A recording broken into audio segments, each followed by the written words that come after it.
Hi everyone, Rupam চলে এলাম নতুন ভিডিও নিয়ে। বন্ধুরা, আমরা এখন কথা বলতে এসেছি ফিরে আসা নাটকটা নিয়ে, যেটা জাস্ট আমি দেখে উঠলাম এবং আজকে বিকেলবেলাতে রিলিজ করা হয়েছে এই নাটকটা। ডিরেক্টেড বাই রুবেল হাসান এবং মুখ্য চরিত্রে আমরা দেখতে পাচ্ছি জিয়াউল ফারুক অপূর্ব, তার সঙ্গে সঙ্গে তটিনীকে। তো বেশ ভালো লাগে এই জুড়িটাকে, সত্যি কথা বলতে। কেমন লাগলো এই পার্টিকুলার ড্রামাটা? তো আমি না এর আগে এরকম টাইপের গল্প দেখিনি বলবো না, অবশ্যই দেখেছি, বাট এই গল্পের মধ্যেও এমনভাবে জিনিসটাকে প্রেজেন্ট করা হয়েছে যে বিষয়টা, মানে আমাদের সত্যি কথা বলছি, এখন সোশ্যাল মিডিয়ায় ইনভলভমেন্টটা এতটাই বেড়ে গেছে যে আমরা হয়তো চারপাশে যেটা ঘটছে সব সময় সেটাকে সোশ্যাল মিডিয়ায় পোস্টের মাধ্যমে মানে করে থাকি। এটা হচ্ছে এই ফটো তোলো, ভিডিও করো, এটা সোশ্যাল মিডিয়ায় ছাড়তে হবে। মানে অ্যাকচুয়ালি যেই পরিস্থিতিতে, মানে একটা পরিস্থিতি ধরো ঘটলো, একটা দুর্ঘটনাই ধরো ঘটলো, সেই দুর্ঘটনাটাকে কি করে মানে সুস্থ ভালো রকমভাবে হ্যান্ডেল করার থেকেও সব থেকে বেশি জরুরি হয়ে গেছে সেটা মোবাইলে ক্যামেরা বন্দি করা, তারপরে সোশ্যাল মিডিয়ায় ছেড়ে দেওয়া। আপনারা মানে এই জিনিসটা হামেশা দেখতে পারবেন, রাস্তাঘাটে বেরোলে তো দেখতে পারবেন। তো এরকম ঘরে ঘরেও না দেখবেন, মানে 4-5টা বাড়ির মধ্যে একজনকে তো পাবেনই পাবেন, যে সমস্ত কিছু সারাক্ষণ সোশ্যাল মিডিয়া, সারাক্ষণ সোশ্যাল মিডিয়া, এই রিল হচ্ছে, ওই রিল হচ্ছে। ইভেন এখনকার দিনের কিছু কিছু নায়িকা তো সারাক্ষণ মানে ইনস্টাগ্রাম রিল এইগুলো নিয়েই পড়ে থাকে, যত না অভিনয়ের দিকে খুদ, তার থেকে বেশি ইনস্টাগ্রাম রিলের দিকে বেশি ইয়ে। যাই হোক, সব পয়সা সব পয়সা। তো যাই হোক, এইখানে এই নাটকটার মধ্যে এই ব্যাপারটাই আমার সব থেকে বেশি ভালো লেগেছে, যে এইটার মধ্যে যে গল্পটা বলার চেষ্টা করা হয়েছে যেই প্যাটার্নে, এটা বেশ তোমার ভাল লাগবে, এটা তোমার ভাল লাগবে বস। এবং তুমি কিন্তু বুঝতে পারবে যে অ্যাকচুয়ালি এর পেছনে দায়টা কি। মানে এখানে যদি ছোট্ট করে বলি গল্পটা, এখানে তটিনীর যে ক্যারেক্টারটা, সে অপূর্বর স্ত্রী, ঠিক আছে?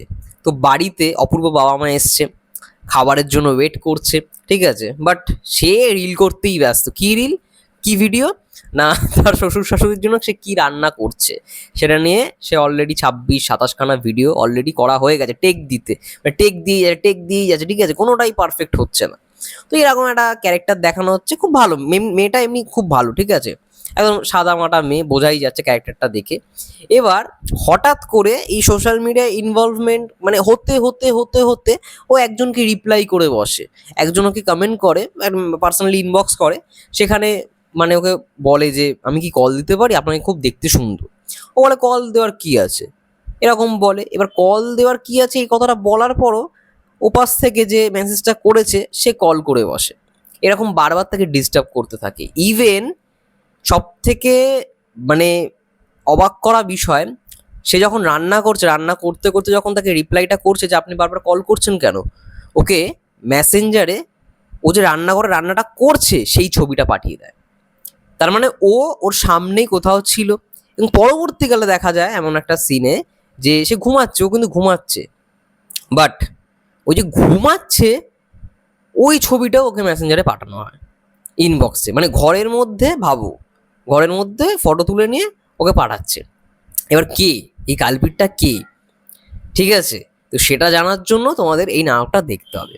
এই জায়গাটা বেশ ইন্টারেস্টিং আমার কোথাও গিয়ে মনে হয়েছে। বাট গল্পটা এরকম ফরম্যাটের গল্প আমি কিন্তু আগেও দেখেছি, আমি বলবো না নতুন কোনো গল্প দেখলাম, বাট এই যে জিনিসটাকে দেখানো হয়েছে, রুবেল হাসান যেরকম প্রেজেন্ট করেছে, অ্যাকচুয়ালি মানে কানেকশনটা কি, বা অ্যাকচুয়ালি কি বোঝাতে চেয়েছে তটিনীর যে ক্যারেক্টারটা, এই ক্যারেক্টার সমাজে মানে বলতে গেলে রেয়ার নয়, মানে 100 জনের মধ্যে ভাই 80 জনই এরকম একটা ক্যারেক্টার লিড করে এখনকার সমাজে এসে দাঁড়িয়ে। তো এই ব্যাপারটা আমার বেশ ভালো লেগেছে। মানে চারপাশের প্রকৃতির মধ্যে যা যা রয়েছে, বা ঘোরাফেরা বলি, আমরা যখন কোথাও ঘুরতে যাই, এত ছবি তোলা, এত ভিডিও, এত রিলের মধ্যে যে ব্যস্ত হয়ে পড়ি, অ্যাকচুয়ালি জিনিসটাকে উপভোগ করতে পারি না, যেটা করাটা খুব প্রয়োজন এখন বর্তমান সমাজে এসে দাঁড়িয়ে। এই জিনিসটাকে এত সুন্দর করে বিল্ড আপ দিয়েছে গল্পের একেবারে শেষে, বা যেরকমভাবে দেখানো হয়েছে, আমার বেশ ভালো লেগেছে, সত্যি কথা বলছি, বেশ ভালো লেগেছে। অপূর্বর অভিনয়, তটিনীর অভিনয় বেশ ভালো। বাট অপূর্বকে না আমার কোথাও গিয়ে মনে হয়, এবার আমি অনেকগুলো এই ইয়েতে দেখলাম, বেশি কয়েকটা নাটক দেখিনি, বাট যে কটাই নাটক দেখলাম এই বছরে অপূর্বর, আমি সেই কি বলবো, একটু অন্যরকম একটু ক্যারেক্টারে তাকে দেখতে চাইছি। অনেক মানে বলতে গেলে পরপর যে কটা নাটকই দেখলাম অনেকটাই সেম। এই ঘ্রাণ বলে কিছুদিন আগে একটা নাটক বেরিয়েছিল, ঠিক আছে, মাসরিকুল আলমে, ওই নাটকটা আমার বেস্ট লেগেছে, ওইখানে অপূর্বকে একটু ভালো রকমভাবে পেয়েছি। বাট এমনি নর্মাল যেরকম অপূর্বকে দেখি না সেরকমই একই রকম চরিত্রে দেখতে পাচ্ছি।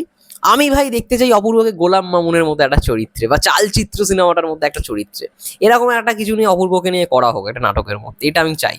ও তো রোম্যান্স কিং, অপূর্বকে বলা হয় romance king, but romance king সবসময় যদি রোম্যান্সি বা নাটকের মধ্যে সবসময় একটা হিরোইক ইয়ে করা হয়, একটু কোথাও গিয়ে একই রকম লাগে। যেমন ওই যে মন্দুয়ারি নাটকটার মধ্যে তাকে হেয়ার স্টাইলটা এমনভাবে দেওয়া হয়েছিল, একটু নতুনত্ব ব্যাপার এসেছিল, একটা নতুন লুক লাগছিল। এবং প্রত্যেকটা নাটকে দেখি তার বড় হেয়ার স্টাইলই থাকে, একই রকম লাগে, ঠিক আছে।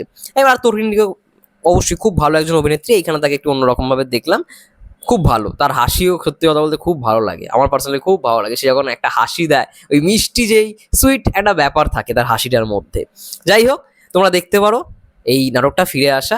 তো তোমরা অবশ্যই দেখে কমেন্ট করে জানিও তোমাদের কেমন লাগলো, যারা দেখো না অবশ্যই দেখে নিতে পারো, আজকে রিলিজ করেছে এসভির অফিসিয়াল ইউটিউব চ্যানেলে। যাই হোক, সবাই ভালো থেকো, সুস্থ থেকো, টেক কেয়ার।